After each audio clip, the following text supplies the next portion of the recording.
kenako tidzaoneno kuti shugayo ndiye ndi chani.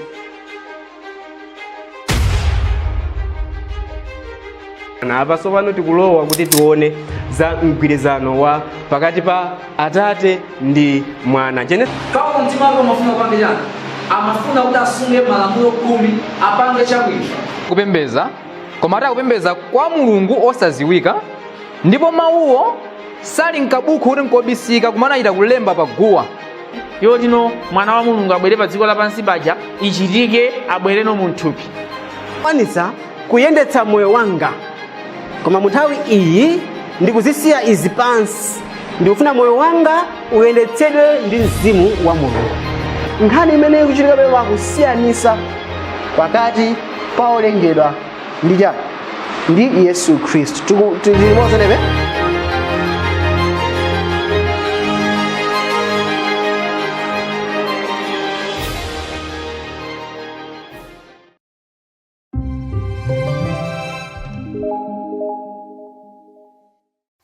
Ziko mwambiri kufunza tulina logo moto wake chilamulo cha mzimu.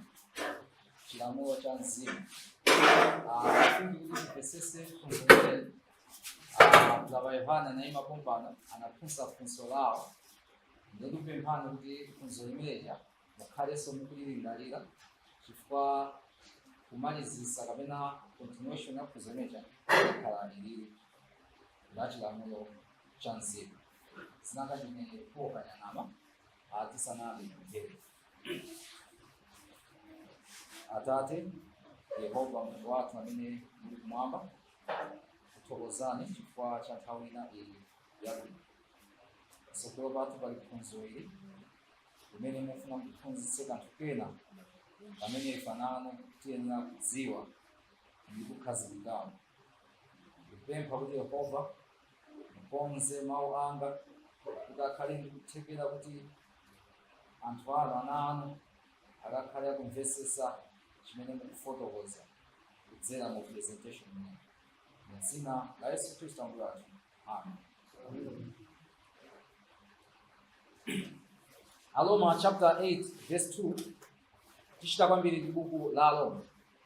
Aona kuti pakuti chilamulo cha mzimu wa moyo mwa Khristu Yesu chandimasula kulamulo la uchimo ndi imfa. Verse ili ndi chinthu choti timvesese za chikhalidwe cha chiyero ndi momwe chimagwirira ntchito mwa okhulupirira. Kuti timvesese za chimenechi choyamba tiyenera kuti timvesese chomwe Paulo akunena zokhuza ndi mitundu itatu ya malamulo a m'buku la Aroma. So chapter chimenechi muli malamulo amene tikhala tikuwaphunzira amene tagawa kuti ndi malamulo atatu. Mitundu itatu ya malamulo a m'buku la Aroma. 1. Malamulo 10 amene tikuwadziwachi. 2. Lamulo la uchimo ndi imfa. 3. Lamulo la mzimu wa moyo imene ili title la phunziro lake. Paulo akulankhula za malamulo 10 mu mavesi osatira. Ndiye tiwerenga nanu mavesi awa kuti timvesese kuti kodi Paulo mavesi amene amakamba ali za malamulo 10. Ndi akufotokoza Aroma 7 verse 7. Pamenepo tidzatani, kodi chilamulo chili uchimo? Msatero ayi. Koma ine sindakazindikira uchimo koma mwalamulo ndimo. Verse ili likuoneseratu kuti akukamba za malamulo 10. Verse lina Aroma 7 verse 12. Aroma 7 yomwe koma verse 12. Chotero chilamulo chili choyera ndi chilangizo chache choyera ndi cholungama ndi chabwino. Verse imeneyi tikuyionanso ikukambanso za lamulo imene akuonesera kuti chilamulo ndi choyera ndipo chilangizo chache ndi choyera ndi cholungama ndi chabwino. Mwanjira ina chilamulo ndi chabwino chili perfect ndi cholungama. Malamulo amene wani malamulo 10 amene tikuwadziwacho. Aroma 7 verse 14. pakuti tidziwa kuti chilamulo chili cha uzimu, koma ine ndili wathupi wogulitsidwa kapolo wa uchimo. So Paulo akuliwoneseranso lamulo kapena kuti malamulo 10 kuti ndi auzimu, vya spiritual. Malamulo 10 ndi auzimu. Koma kunena kuti ineyo Paulo, ineyo ngati ine Kanyang'ama, ndili wathupi wogulitsidwa ku kapolo wa uchimo. Mwachidule ngati mmamvesera presentation ya Brother Yohane, kapolo wogulitsidwa ku uchimo afuna atanthauze kunja momwe anafotokoza Brother Yohane ngati mmamvesera. Tinagulitsidwa uchimo chifukwa cha munthu mmodzi ndani? Adamu. Anatika kumbali yosadalira ndani? Mulungu wakumwamba. Kapena anatika kumbali imene kulibe Mulungu, anatika kumbali ya Satana Njerekezi. So pamene anatika kumbali imene kulibe Mulungu, tinakhala mu uchimo umene uli wachikhalire, umene sopano unakhozekera ife nkukhala ndani? Akapolo a uchimo.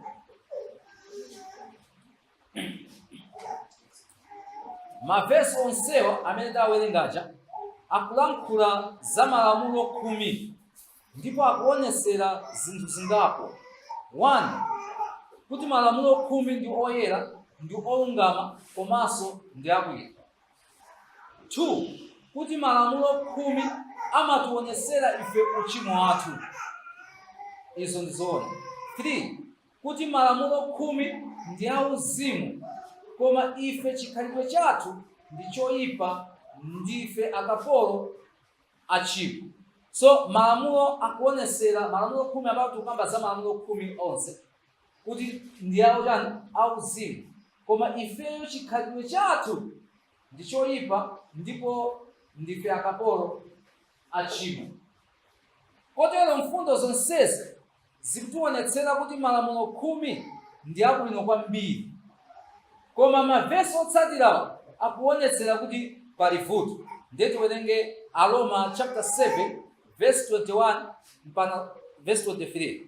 Malamulo onsewa mavesi tawerenga chakutionetsa kuti chilamulo ndi chabwino, cha uzimu, ndipo chili perfect, ndipo cholungama. Koma mavesi otsatira pa Aroma 7 verse 21 kufika 23 akutionetsera kuti pali vuto lina lake. Ndaona kuti ndikuwerenga verse imene. Ndipo chotere ndipeza lamulo ili, kuti pamene ndifuna chabwino, choyipa chilipo. Pakuti monga mwa munthu wamkati wanga, ine ndikondwerera ndi chilamulo cha Mulungu. Chilamulo cha Mulungu chake chiti malamulo 10. Koma ndiona lamulo lina muziwalo zanga likulimbana ndi lamulo la mtima wanga, ndikutigonjetsa kapolo wa lamulo la ziwalo zanga. Ndiye tione. I think verse imene verse amene ndiwerengeso, because it's very important verse. Tili verse 7 bwino. Aroma 7 verse 21 kufika 23. Ndipo chotero ndipeza lamulo ili, kuti pamene ndifuna chabwino, choyipa chiliko. Takamba kale kuti lamulo yamba talifotokoza kuti malamulo ya 10 amene takamba kuti ndi abwino, ndolungama, komanso ndi auzimu. Ndi Paulo akuyenda kupeza vuto mkati mwa thupi lake, mmene iye akupanga discover kapena akupeza lamulo lina limene akuti likugwira ntchito bwanji lamulo limene. Pamene Paulo afuna kuti achite chabwino, munthu afuna achite chabwino, ngati pe ma-Adventist timati afuna apange cha, tikamati ma-Adventist akufuna apange chabwino, afuna apange cha kusunga lamulo. Amen. Munjira ina pamene afuna kusunga chani lamulo Paulo, pamene afuna kusunga lamulo Paulo akufotokozana kuti akuti ndifuna kuchita chabwino, choyipa chitani chilipompo. Pakuti monga mwa munthu mkati wanga, ine ndikondwera ndi chilamulo cha Mulungu, koma ndiona lamulo lina mziwalo zanga lili kulimbana ndi lamulo la mtima wanga, ndikundigonjetsa kapolo wa lamulo muziwalo zanga. Apa Paulo akulankhula za lamulo lina chifukwa walipeza akuti akuyankhula za lamulo lina. Lamulo ili si lamulo la zamalamulo, komanso si lamulo lolembedwa m'mawu kapena kulamulira kudzera ku ulamuliro wolamulira. Ndifuna ndithandauze chani mundivese okondedwa wewe. Paulo akupeza lamulo lina limene likugwira ntchito motsutsana ndi zimene mtima wake ufuna kuti udani uchite. Paulo mtima wake amafuna kupange chani? Amafuna kuti asunge malamulo 10 apange chabwino. Koma at the same time akupeza lamulo lina likutsutsana nalo limene afuna achite chabwino likumuwuza kuti achite choyipa kapena choyipa chikupezeka pa iye. Ndana kuti lamulo limenelo si lamulo la zamalamulo. So lamulo la zamalamulo in this case kapena presentation ili ndi malamulo 10. Ndiye ndifotokoza chifukwa chake. Ndana kuti malamulo komanso si lamulo lolembedwa mawu. Lamulo limenelo si lolembedwa mawu kuti wina akamuwuza kuti Paulo panga choyipa, Paulo kapena panga ichi, Paulo kapena kabe ichi. Chifukwa kanzera manauda ndinapita ukapa afika anali Satana amene amandituma. Koma Paulo akuna kuti palibe amene amamulankhula koma wapeza lamulo la chikhalire limene lili mkati mwa chani mwa ziwalo zake.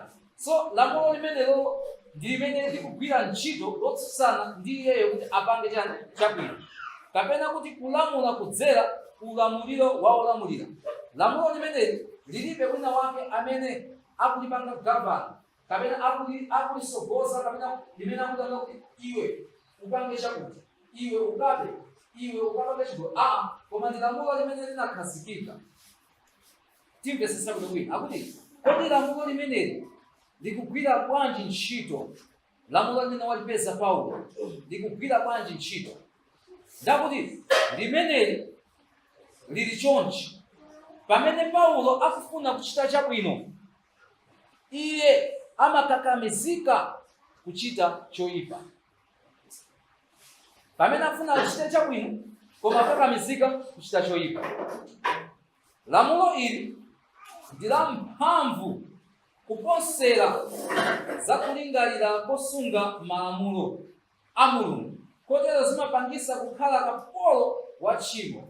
Kotero lamuloli amalitcha kuti lamulo la uchimo limene lili ziwalo zake. Malamulo 10 akutiuza kuti akanyang'ama usabe, akanyang'ama usapange chigololo. Koma lamulo lina likundikakamiza kunena kuti ndikabe. Lamulo lina likukakamiza kuti ndikapange choyipa. Ndikupeza kuti ndikupanga chani choyipa. Ndakuna kuti lamulo limene likupezeka mkati mwa ziwalo zanga ndi la mphamvu kuposera chani malamulo 10. Tipitiriza kuti timvekese bwino. Tikhoza kuona kuti awa ndi malamulo osiyana ndi lamulo la zachiweruzo. Pamene lina ndi lamulo la chilengedwe kapena kuti chibadwa. Malamulo 10 ndi malamulo amene tinapasidwa, analembedwa pamwala, napasidwa ndi Mose kuti awa. Ndipo amawaphunzitsa ngakhale femina manyumba mwathu timatha kuwaphunzitsa ana. Mulungu akuti chakuti. Ana izi amawaphunzitsa chakuti. Koma lamulo ili limene Paulo walipeza mziwalo zanga palibe amene angaphunzitse nzake. Namba mwaphunzitsa kuti mwana abe, umangopeza kuti mwana wa mmono sinamphunzitse kutukwana, sinamphunzitse kudala, koma siku lina uzapeza kuti watukwana munthu wina wamkulu niso kudala kuti mwana uyu anazimvera kuti. Mwa iye muli lamulo lina limene likumkakamiza kuti achite choyipa. Ndipo lamulo limene silikutengera kuti lisogozedwe ndi wina wake kuti likuuze kuti chita chakuti. Koma amangozindikira kuti pamene ukufuna uchite chabwino koma upeze kuti kuchita choyipa. Ndi lamulo limene akulitcha kuti lamulo la uchimo wa imfa. Ndiye tikukhala kapolo wa lamulo limene chifukwa chani likungotiuza ifeyo kuti kakamiza chinthu chimene sikufuna kuti tichichite koma ndikutikakamiza kuti ndani tichite. Ndaona kuti malamulo 10 ndi malamulo azamalamulo rigorous. Okay? Iwo amalangiza anthu kuchita china chake. Malamulo amene amalangiza chita china chake, ndipo munthu amene wamva akuyenera kuchita. Munthu amasankha kumvera kapena kusamvera. Munthu akhoza kusankha malamulo khumi kuti asamvere kapena kusamvera. Okay?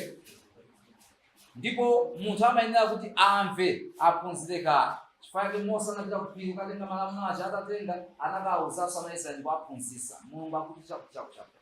Ndiye zinaliwo kwa iwo kusamvera komanso kudani kumvera. Komanso atalandira ana a Israeli malamulo 10. The next step anakapanga chani? Anakapanga tchimo lopsa kwambiri. Lokwanyaso kuti ambaso kupembedza chani? Milungu ina. Koma lamulo angolandira kumene awuza kuti musapembedzenso chani? Milungu ina. Koma chifukwa choti iwowo mthupi mwawo munali ukapolo wa chani? Wa tchimo. Ngakhale analandira malamulo chilangizo, koma anapezekabe kuti anakakamizidwa papanga chani? Chomwe chija malamulo akutani? Akuwauza kuti musachitani? Musachichita. So, zili kwa munthuyo kusankha kumvera kapena kusamvera malamulo khumi. Nthawi zonse zokhudzana ndi malamulo azamalamulo khumi amenewo pamakhala chilango chache. Ngati munthu wamvera amakhala ndi mphoto yache, akapanda kumvera amapatsidwa chilango.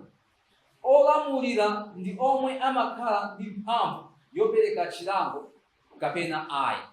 Ndipo kaona system ya malamulo awawa, malamulo 10 ndi system imenenso dziko lapansi linapanganso adapt kapena kuwatenga.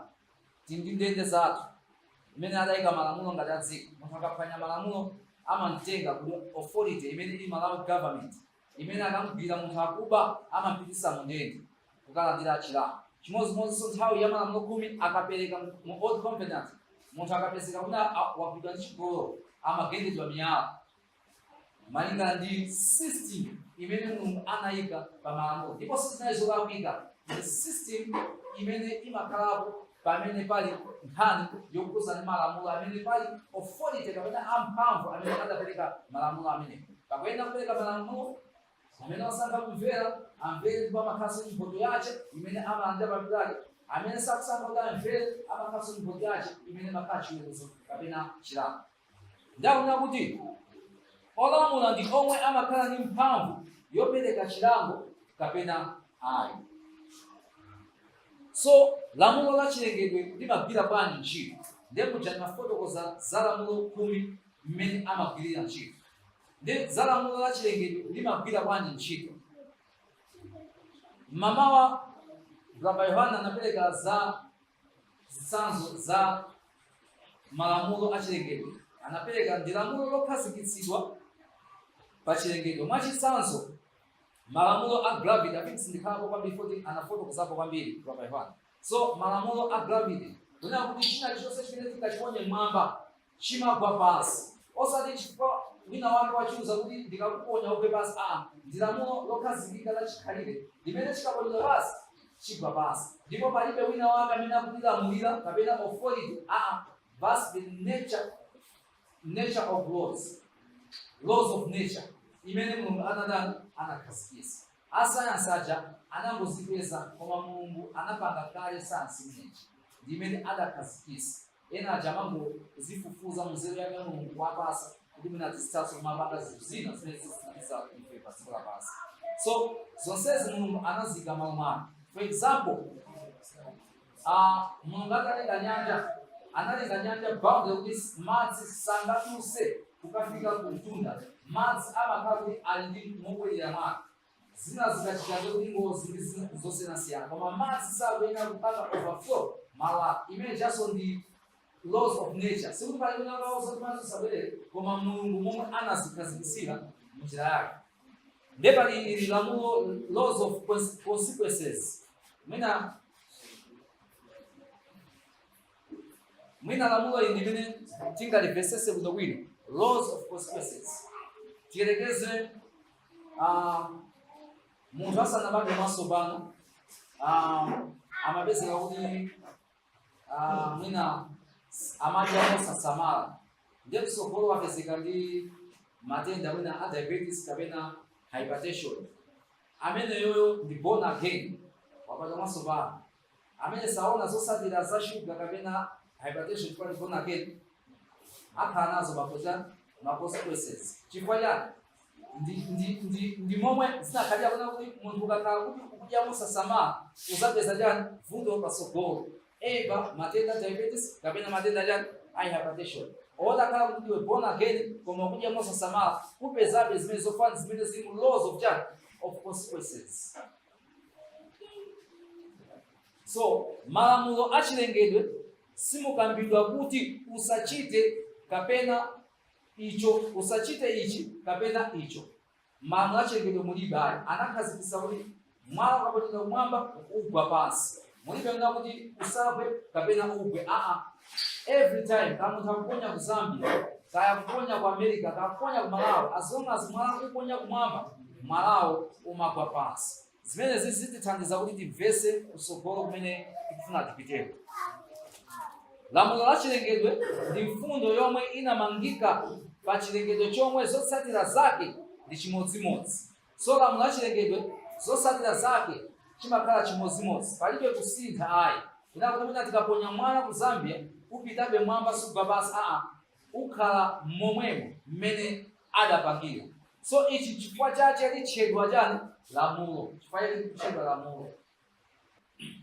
Pamene Paulo amati ndipeza lamulo loti pamene ndifuna kuchita chabwino ndichita choyipa, akutanthauza za lamulo la chilengedwe kapena chibadwa. Sakutanthauza kuti wina wake anampatsa lamulo kuti nthawi zonse apange choyipa, koma akufotokoza kuti pali fundo ina yomwe idamangika mu munthu wake, kuti pamene akufuna kuchita chabwino chimampangitsa iye kuchita choyipa, kutinso pamene akufuna kupewa zoyipa akupezeka akuchita zoyipa. So momwe anafotokozera pa Yohane mamawa, muganiza kuti lamulo ili limene lidachilengedwe limene labwera, limene ife tonse amene tinabadwa kwa Adamu tili nalo lamulo ili limene likutikakamiza kuti tikhale oyipa nthawi zonse. Muganiza kuti vuto lake lingakhale chani? Mwina asamene tinali representation dzulo usiku, ana Yohana anatiuza kuti Adamu anatika kumbali imene Mulungu chani kulibe.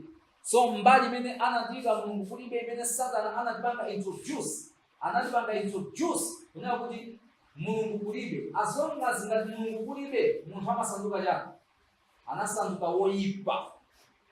Chikhalidwe chake chinasanduka choyipa, kuti munthu amene sangapangenso chabwino.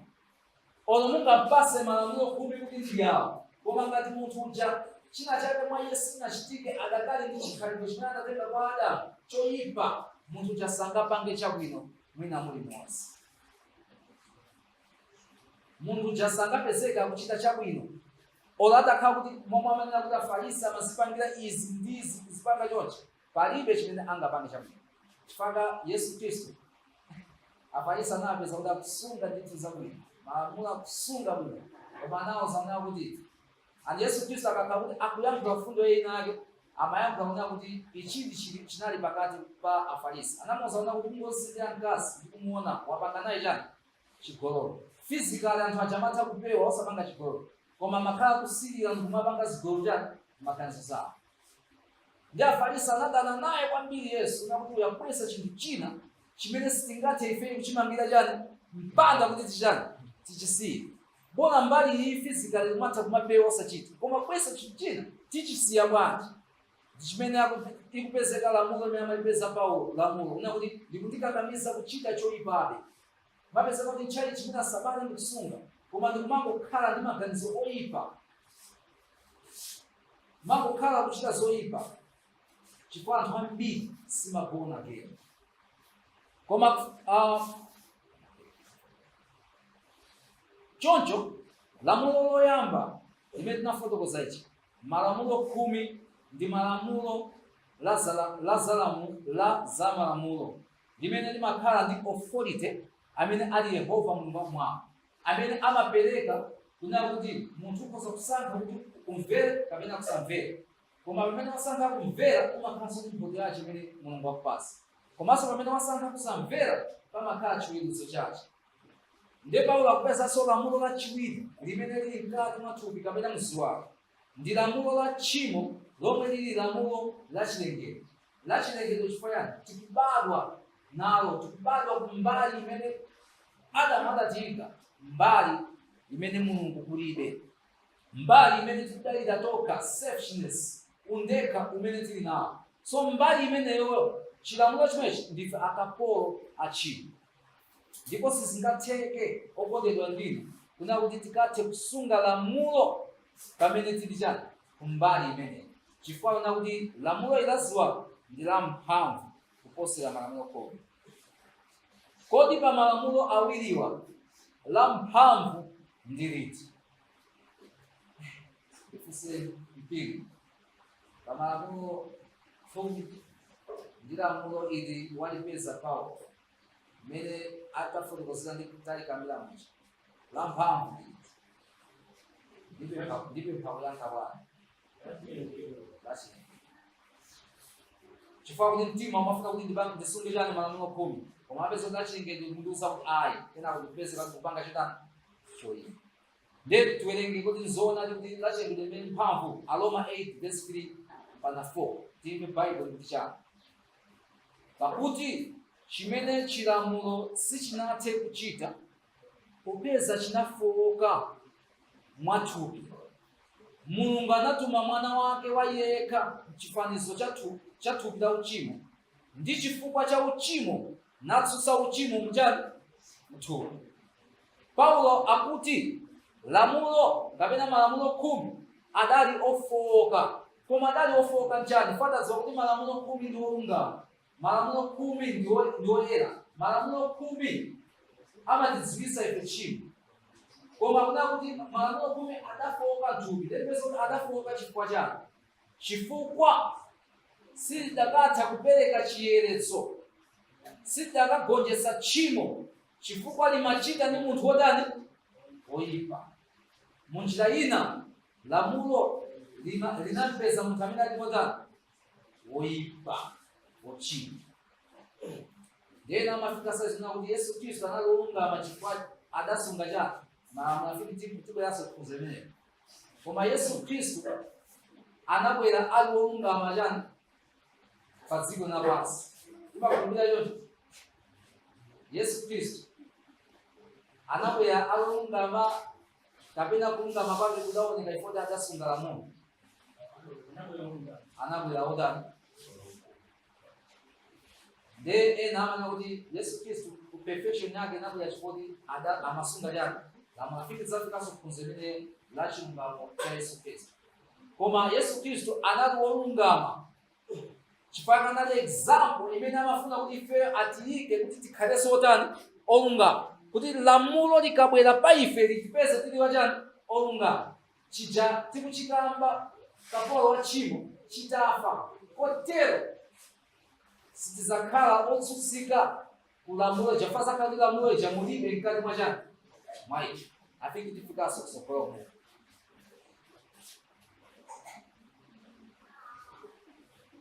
Kotero muli lamulo mthupi la uchimo litchedwa lamulo la uchimo. Pamene lichita ndi thupi la uchimo, lamulo ili la uchimo ndi la mphamvu kuposa malamulo khumi. So mpesese pamenepo, pamene malamulo khumi akumana ndi munthu wa uchimo, akuna kuti lamulo ili la uchimo ndi la mphamvu kuposa chani malamulo khumi. Chifukwa chani? Malamulo khumi akukumana ndi munthu amene ali wofowoka, amene mwa iye mkati mwa iye muli chilamulo ichi cha uchimo chimene chikupangisa kuti lamulo lisakhale ndi effect pa iye. So malamulo khumi akufuna munthu kuchita khalidwe labwino, koma lamulo la uchimo likukakamiza munthu kuchita choyipa. Sangakane za lamulo limeneli, ndipo ndi kapolo wa tchimo. Choncho malamulo khumi sangathane ndi vuto limeneli. Amen. Tukwiza nazo kuti malamulo khumi sangathane ndi vuto yake limeneli. La uchimo kuti athane ndi chani? Lamulo la uchimo chani? Thupi. Amen. Kapena alipo momwe amvesera aukamba izi ndi Paulo nakuti malamulo khumi sangathane ndi vuto la lamulo ili la uchimo mchani mthupi chifukwa kuti likumafowoka malamulo khumi aja kumadani akumafowoka. Ndiye tione kuti kodi chimene chingathane nawo vuto limeneli chingakhale chani. Kotero pakuyenera kuti pakhale china chake choposa lamulo la zamalamulo kuti vuto la tchimo likonzedwe. Pakhale china chake choposa malamulo khumi kuti vuto ili la tchimo likonzedwe. Tithokoze Mulungu wakumwamba chifukwa chopereka yankho. Ndipo Paulo akufotokoza za lamulo lomwe Mulungu agwiritsa ntchito pokonza vuto limeneli. Tiwerenge Aroma verse 8, Aroma chapter 8 verse 2. Pakuti chilamulo cha mzimu wa moyo mwa Khristu Yesu chandimasula ine ku lamulo la uchimo ndi la imfa. Amen. Mulungu anapereka solution imene kwa Yohana amaifotokoza pa Genesis chapter 3:15 amakamba za siri mbewu amene ali Yesu Kristo. So Yehova akupereka lamulo lina Mulungu ndo adongosola. Muli lamulo la uchimo limene likusausa. Yehova akupereka lamulo lina limene likonze vuto la lamulo likusausa licha. Ndi lamulo akulitcha kuti chilamulo cha mzimu wa moyo mwa Khristu Yesu. Ichi ndichoonadi chopambana cha uthenga wabwino wa Mulungu mwa Yesu Khristu. Watipatsa ife lamulo lina la chilengedwe kugonjetsa mphamvu za malamulo la tchimo la chilengedwe. Lamulo la chitatu likutchedwa lamulo la mzimu wa moyo. So malamulo a chilengedwe palibe munthu amene angapange kuwaphunza kuti afuna pa likhale choti ndikuti ni Mulungu wakumwamba yekha amene angathe kuponzanso malamulo a chilengedwe akhale mnjira iyi akhale mnjira iyi. Chifukwa yakana kuti Mulungu anaponzanso lamulo la chilengedwe. Chifukwa lamulo la zamalamulo lakanika, malamulo khumi akanika. Fa malamulo khumi si malamulo a chilengedwe ilayi. Ndiomwe angotipasa amene tsiku ndi tsiku makhali pako tikuwapanga practice. Amene mwina timayesesa kuti mwina ineyo ndikhale mwina discipline. Lero mwina ndikapita ku ntchito ndifuna lero mwina ndisakankhane kwambiri ndi anthu. Funa ndikankhane bado ndimapesa ndaphochola ndalakwisa. Fingi mawa ndisakankhane ndi anthu ndikamkhala peti. Nazo nako zimene athamasi. Chifukwa akuyesesa kuti mwina asunge lamulo. Koma kuna kuti no, imene si solution. Koma solution imene Mulungu akuyipanga introduce akupereka lamulo lina limene so likhale la chilengedwe limene likathane ndi chilengedwe chimene cha lamulo la uchimo. Ndi akufotokozana kuti kodi lamulo limeneli ndilotani? Kodi ndi lamulo la zamalamulo? Kodi ndi lamulo la chilengedwe? So talowa mu lamulo la chitatu. Pachitakamba kuti pali malamulo khumi. Ndeta zakamba lamulo la uchimo la imfa ndi uchimo limene lili mkati mwa ziwalo zake. Ndi pali lamulo limene akutipasa lina limene lifuna ligonjetse lamulo ili lachiwiri kuti lithe. Ndi lamulo la mzimu wa moyo mwa Yesu Khristu. Ndeti pa lamulo limeneli taona kale kuti lamulo la zamalamulo silingagonjetse lamulo la chilengedwe la tchimo mthupi. Mulungu akugwiritsa ntchito lamulo la chilengedwe. Choncho ngati Mulungu akukhazikitsa lamulo lina kuti ligonjetse lamulo la zachilengedwe la uchimo mthupi, Mulungu agwiritsanso ntchito lamulo la chilengedwe. Mwina ndifunsa tapitirira. Muli lamulo la uchimo limene la chilengedwe limene ndikufuna ndichite chabwino, kenako nthawi zonse mumaniuza kuti ndichite choyipa. Ndiye Mulungu abweretsa lamulo lina la uzimu la moyo limene nthawi zonse ndizimuza kuti ndichite chabwino. Pafunikiranso kuti mwina ndiuze kuti usaphe. chifukwa mwa ine mwalowa lamulo limene nthawi zonse likutiuza kuti ndichite chachani chabwino. Munjira ina lamulo ilili likutipanga introduce tikubwerera kumene Adamu anali chani m'munda wa Edeni asanachimwe. Pamene Adamu nthawi zonse amachita chachani chabwino. Olasauzidwe kuti uyo osaphe kapena chani amachita nthawi zonse chachani chabwino chifukwa anali ndi Mulungu m'moyo mwake umene khalidwe lake lenileni la Mulungu, mtima wake wa Mulungu unali mwa iyeyo, moyo wake wa Mulungu unali mwa Adamu yeyo. Moyo wa Mulungu sungachite tchimo ayi. I think tifikanso kutsogolo. Choncho ngati Mulungu akukhazikitsa lamulo lina kuti agonjetse lamulo lachilengedwe la tchimo thupi, Mulungu agwiritsa ntchito lamulo lachilengedwe. Mawu awaita kuti chani lamulo la zamalamulo lidakanika, silidakatha kuchita zomwe limafuna chifukwa lamulo limapanga demand kuti tikhale olungama. Malamulo khumi amapanga demand kuti tikhale perfect. Malamulo khumi amapanga demand kuti tikhale ochita bwino. Koma kuti lamulo silidakwanitse fada kumana ndi lamulo lachilengedwe la uchimo. Akuti chifukwa thupi la uchimo limalepheretsa mphamvu yace inali nayo, weak through the flesh. Ndakambapo zoti malamulo khumi ndoyipa. Mwakakhala kuti mukuvesesa bwino tiye ndizipita kutsogolo. Koma Mulungu anatuma mwana wake wa iye yekha mchifanizo cha thupi la uchimo. Mchifanizo cha thupi la uchimo anavala thupi la thupi. Koma Yesu Kristo analibe ganizo kapena malingaliro achitani achithupi. Kapena Yesu Kristo lamulo la uchimo mthupi mwa iye munalibe. Amen.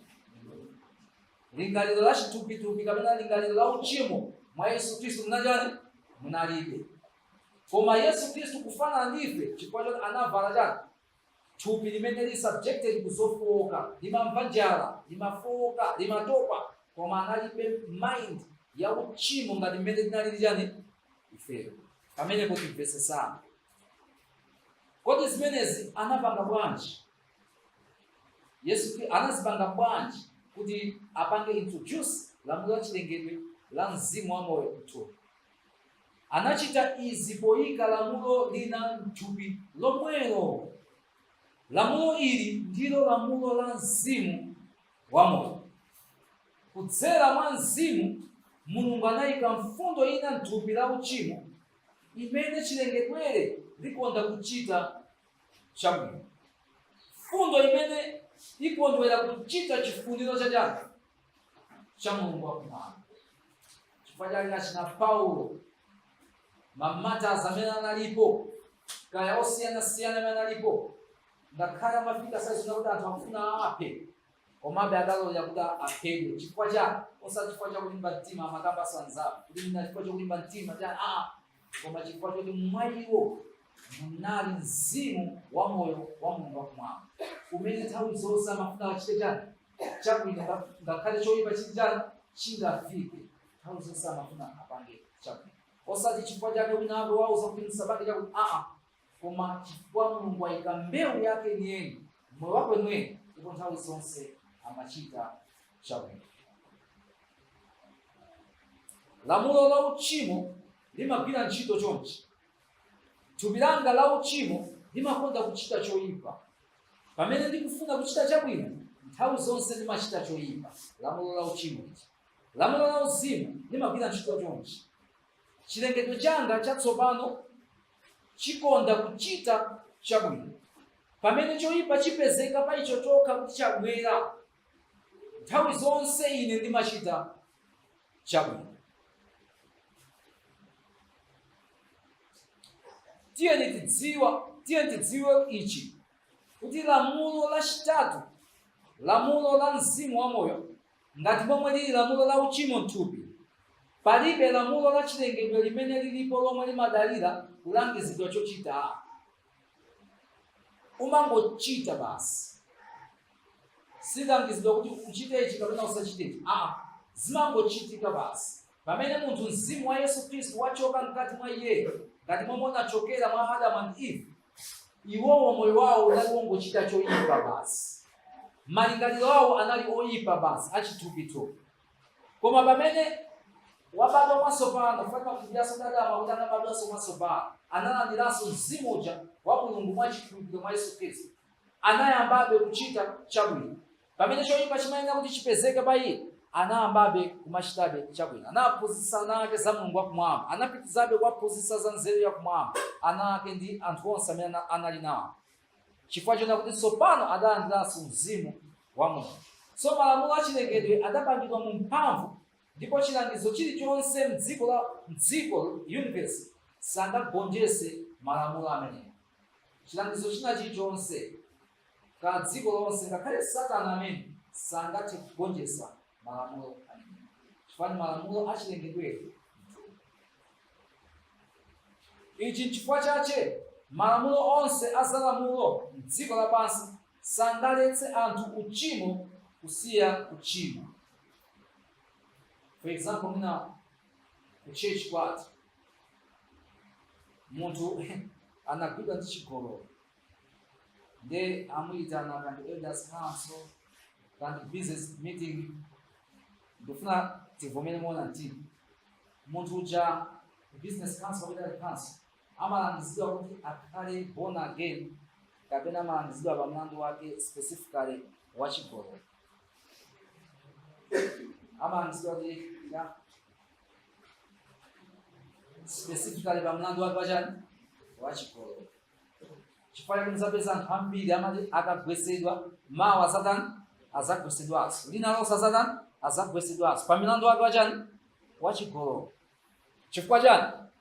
Vuto lake munthu uja si chani, si action kapena behavior ya chigololo, koma vuto lake ndi chimene iye ali chani, ali nacho uchimo mchani muthupi. Uchimo mthupi uja kumpangisa kuti akapange chani, akapange chiwerewere kapena akapange chigololo.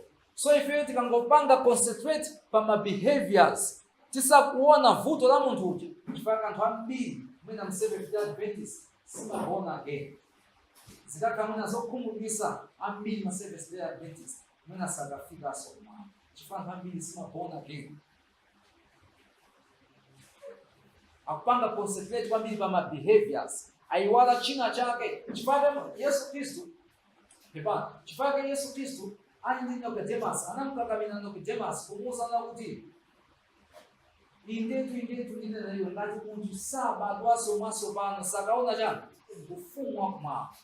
Chifukwa Yesu Khristu amafuna kuti ukabadwa mwatsopano, ndiye kuti chimene chichoke mwa iyeyo amene wabadwa mwatsopano ndi chilamulo cha tchimo ndi imfa. Ndi chimene chikufuna chichoke mkati mwa anthu, kuti munthu ujakhale perfect pamaso pa Mulungu.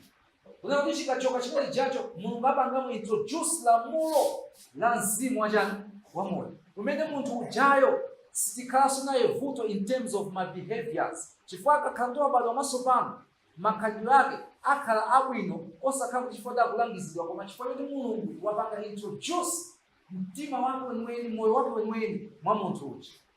Ndipo munthu uja sakhalanso kapolo wa lamulo kapena kapolo wa tchimo.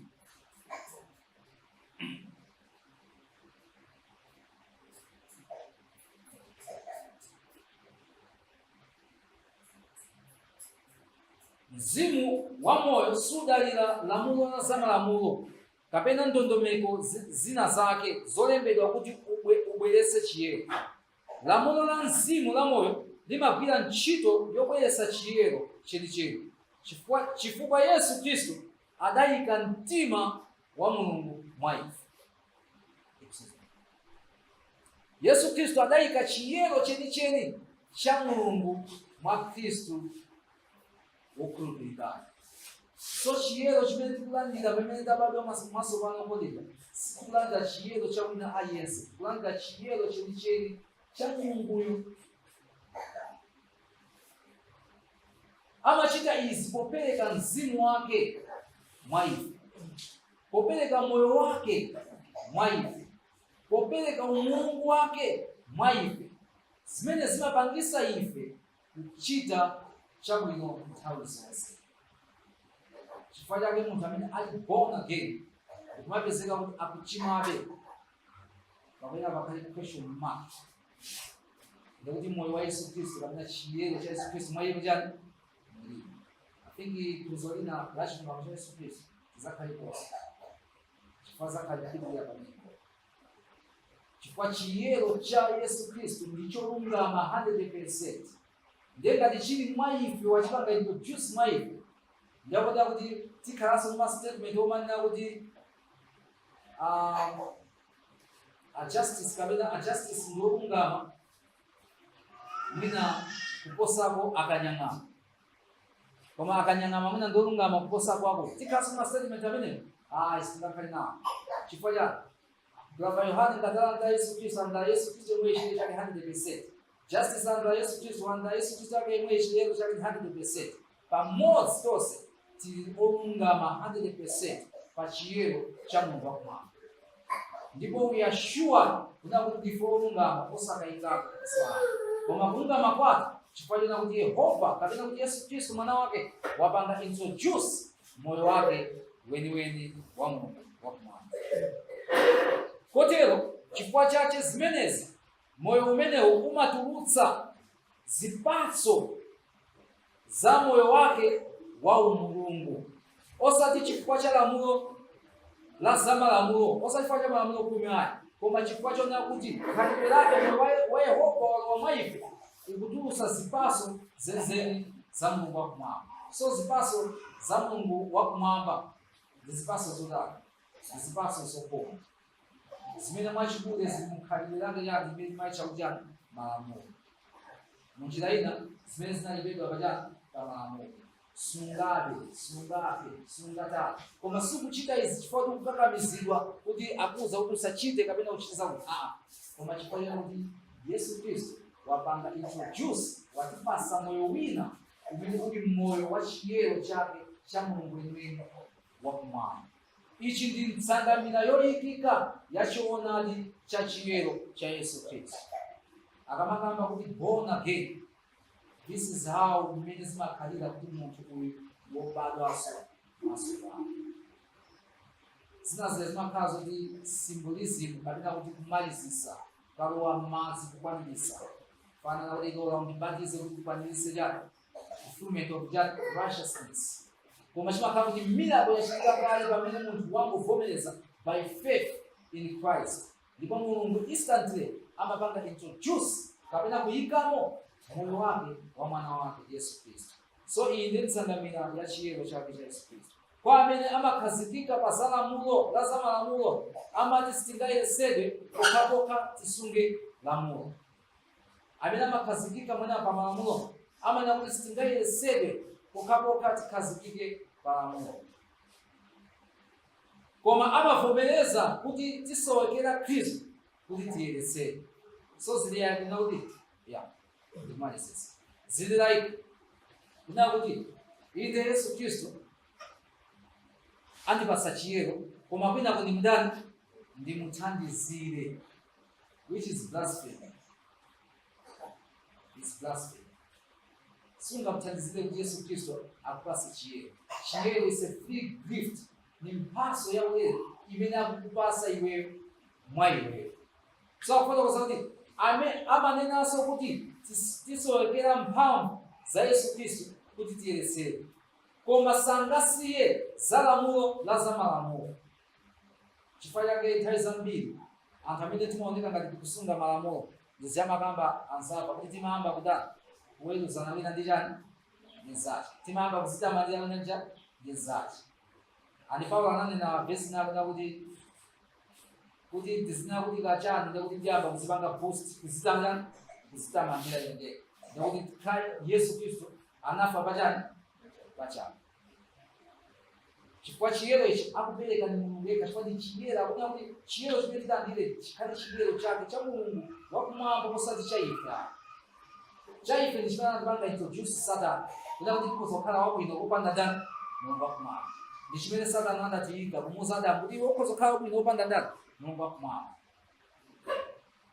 Koma zimene zitupezeka kuti tikusika kamira kwambiri. andipati ndimangaina ene mwayi timakunda kuyiwala kuti anayilemba ndimayikumbukira koma difference inakuza kuti ndiyamana kuti tilalipire za Yesu Khristu kuti badwaso mwatsopano kufika saizi nakuti ngakhale anthu akudya asasadzitchese kuti awo ndi achani achilamulo ipo ndimangaina I think ngati nakumana. So it's what we need to preach in civil practice. Ndimalizise oyanga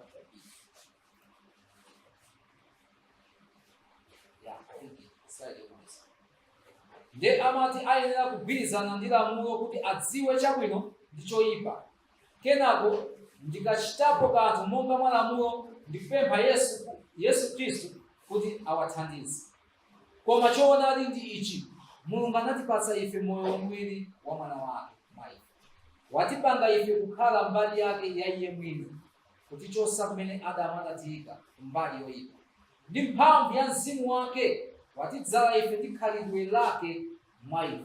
Khalidwe lake la Mulungu limene mwachikule ni malamulo khumi ati sitingabe, sitingatame, sitingachimwe aso ayi. Chifukwa munthu amene wakhala born again sangachimweso. Ngati akuchimwa munthu amene question mark. Ndio is born again. Ali mzimu wake. Kotero sindife olungamizidwa chifukwa cha lamulo ayi. Aroma 3:21 munamkoza kuyiwerenga. Tangu tuwerenga Testament. Aroma 3:21 sina igeba.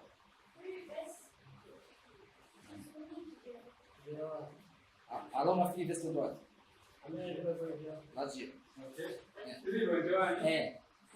Abana wikoma tsono chilungamo cha Mulungu chaonekera chopanda lamulo. Amen. Lamulo ndamene achitira ichi umwami. Amen. Chilungamo cha Mulungu chimene chili chiyero cha Mulungu chikubwera mwa ife popanda chani. Lamulo ndi mphaso okondedwa imene ikupasidwa kwa ife. Palibe amene angazikweze pamwamba. Imene ndi mphaso yaulere imene ikupasidwa kwa wina aliyense. Malamulo khumi amatithandiza kudziwa mwachidule msepefuteni mana kuti malamulo amatithandiza kuti tidziwe kuti tichimwe. Koma momwe taphunzira papa malamulo khumi amatithandiza kuti tidziwe kuti a precious ninda born again obadwa somachani masopano. Ngati wakuonesa ti mabehavior tina take ta uchimo ndekuti ali precious iwo ndiyani si born again. So malamulo khumi akutithandiza kudziwa munthu ngati ali ndi mzimu wandani wa moyo wa Yesu Khristu. So ngati munthu akuchitabe practicing ma behavior za uchimo mwa iye mulibe mzimu wandani wa Mulungu. Kwa mzimu wa Mulungu sukhala mmene muli chimo. Akupangabe practice machimo kufanza kuti chikhalidwe cha uchimo just chinazani sichinafe. Vuto lija likupangisa kuti munthu azichimwa lija silinafe. So kuti munthu uyu si born again. So malamulo amatithandiza mbali imene kuti ziwe kuti born again kapena uyu si born again. Mavesi awati kawerenga mina tikhoza kuwalenga. Mavesi osonyeza kuti tisogozedwa ndi mzimu. Tisogozedwa ndi mzimu. Yesaya 50:21. Mavesi amatithandiza kuti panopo pamene tikuyenda choncho sitikuyenda chifukwa choti pali wina akaonesa kuti usachite ichi kapena uchite ichi, koma tikuyenda by faith. Akuti olungama azayenda muchani muchikhulupiriro. The just shall walk by faith. Chimene tipange ife okondedwa tiyang'ane maso athu pandani pa Yesu Khristu, to fix our eyes on Jesus. Kuna kuti tiyende mwa Yesu Khristu. So mavesi amenewa mukakawerenga akusimikizira ena kuti tikuyenda ndi Yesu Khristu amene watiyika mbewu imene kwa ife singakhaleso tchimo pakati mwa ife. Mulungu akumwamba alemekezeke chifukwa cha phunziro imene. Mafunso ngati alipo kuti tizemba kapeka la kompacha tipemphere. Atate Yehova, mfumu ya ulemerero, Mulungu wathu wokhala kumwamba, Mulungu komanso Atate a Yesu Khristu amene ndi chikondi chanu ndi chifundo chanu munatipanganso ife kukhalanso ana anu. Kotero Yehova tikupempha kuti mukulise chikhulupiriro chathu pa mwana wanu Yesu Khristu. Kuti Yehova mwa ife musakapezeke choyipa, koma mukapezeke mzimu wanu umene uli mzimu wa Khristu. Mutithangate pamene tikupitiriza maphunziro athu, ndipo musatisiye tokha, ndipo mutiphunzitse zakuya zanu kuti tikaphunzitsenso anthu ena. Dzina la Yesu Khristu ambuye athu. Amen.